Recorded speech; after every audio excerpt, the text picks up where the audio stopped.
It's the last week before Christmas. We discuss geopolitics and data releases with Bob Mason of FX Empire. This is the week ahead.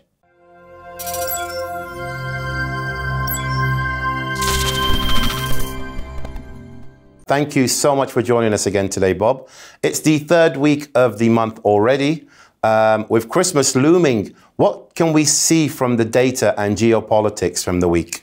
Considering the time of the year, the economic calendar is particularly busy next week.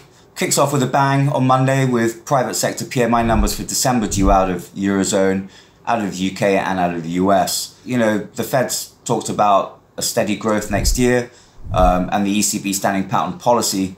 Particularly dire numbers could really change the script, actually.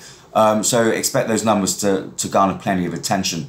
In the early part of the day, industrial production numbers out of China are also due out. However, with the in-principle trade agreement now in place, the markets may be a little bit more forgiving of any weaker numbers. You know, obviously, removal of tariffs is going to support increased demand, assuming that's really going to work. We're going to find out in the months ahead. So some patience is going to be needed. For the week ahead, so what are we looking at after Monday? It's business and consumer confidence figures out of Germany and the Eurozone. Heavily reliant on consumer spending to support the economy as the manufacturing sector continues to contract. So expect some reaction to the numbers. For the loonie, we've got retail sales and inflation figures. Let's not forget the Bank of Canada stood pat last time round and didn't really talk about any chance of a rate cut.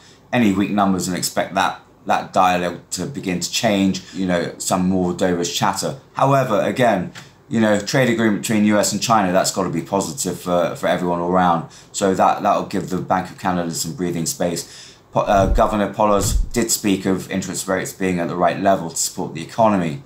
Going over to the pound, yeah, we've got the UK election result, that's pound positive. We've got, however, economic data through the week that's going to garner plenty of attention.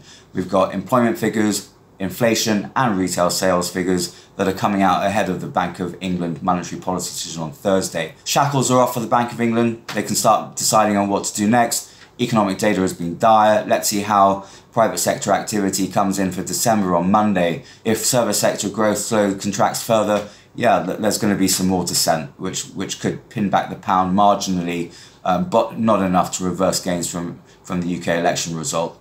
For the yen, it's the Bank of Japan on Thursday. Are they going to make a move? Unlikely. Again, trade, that's a big deal. Economy delivered more than expected in the third quarter, so they might stand pat as well. This is a big change. We're all expecting some of these central banks to begin making, you know, more policy easing as the trade war continue to wage on. Elsewhere, you've obviously got the dollar.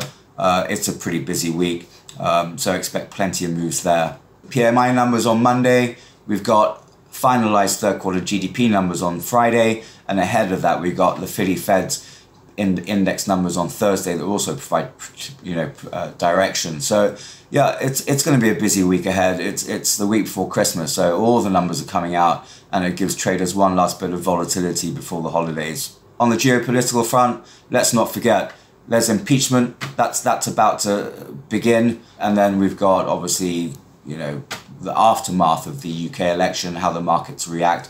And we're going to need to see the details, you know, in the phase one trade agreement between the US and China as well. Devil's going to be in the details. If it's really disappointing and very lopsided in favor of the US, you know, will China really abide by it? And how's the policing going to be? So still lots to look out for in the week. For the Aussie dollar, it's employment figures again. October numbers disappointed, as I mentioned before. So if these November numbers are dire as well, that's going to really put pressure on the RBA to make a move in February at the earliest. I don't think they'll make a move in Jan.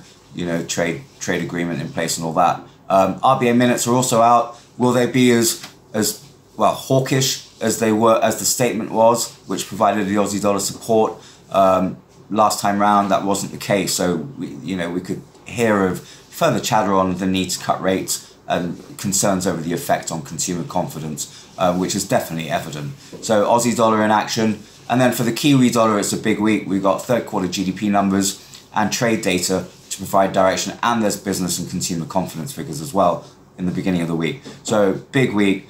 For those that were looking at the RBNZ to cut rates further, and for the lack of confidence and growth, these numbers are really going to deliver on whether that held water or not. Upside for the Kiwi dollar came obviously off the back of the trade talks and progress on phase 1 agreement. So are we going to see a reversal? So a big week for the two currencies as well.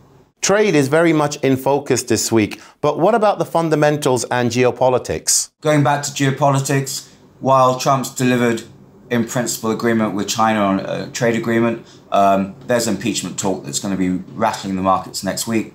We're still seeing an unlikely actual ousting from office, however, with the Republicans united.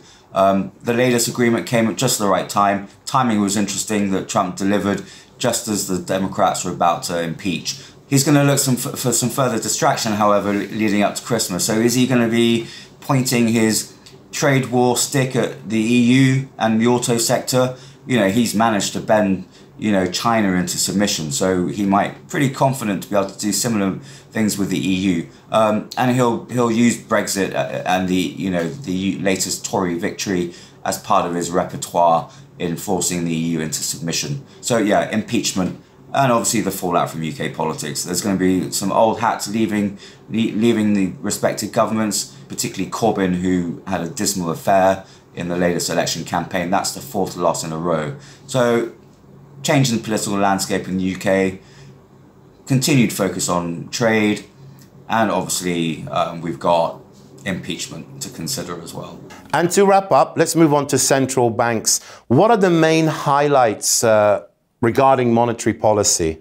Wrapping things up, monetary policy is in focus next week. We've got 3 decisions in play. We've got the PBOC at the end of the week.